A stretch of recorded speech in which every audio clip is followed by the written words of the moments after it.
రెండో సీన్, ఒక అబ్బాయి కష్టపడుకుని ఇట్లా ప్రోగ్రామ్ అటెండ్ అయ్యి రియలైజ్ అయ్యి దాని తర్వాత పొద్దున్న స్కూల్, సాయంత్రం పూట అతను ట్యూషన్లు చెప్పుకుంటూ వచ్చాడు. డల్ స్టూడెంటే కానీ అయినా నర్సరీ ఎల్కేజీకి పెద్ద చదువులు అవసరం లేదు. A for apple, B for ball అది చెప్పుకుంటే చాలు.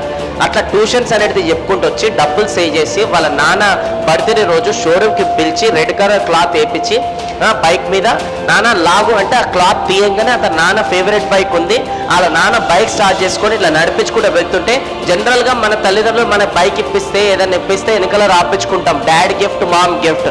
కానీ వాళ్ళ నాన్న బైక్ వాళ్ళ అబ్బాయి ఇప్పించింది అనేది నడిపించుకుంటూ ఇట్లా వెళ్తుంటూ ఆరన్ కొట్టుకుంటూ వెళ్తుంటే అందరు వెనకాల చూసి దాన్ని చదివి షాక్ అయిపోతారు. వెనకాలంటే వెనకాల రాపించుకుంటున్నారు వాళ్ళ నాన్న సన్ గిఫ్ట్, డాటర్ గిఫ్ట్ అని.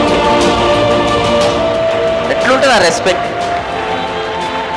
అట్లాంటి రెస్పెక్ట్ కోసం రోజు చదవాలి, కష్టపడాలి, ఏదైనా చేయాలి. అంతేగాని ఉన్న పరువు కూడా తీయడం అది పిల్లల లక్షణం కాదు. కన్నందుకు వాళ్ళ జీవితం వేస్ట్ కావద్దు.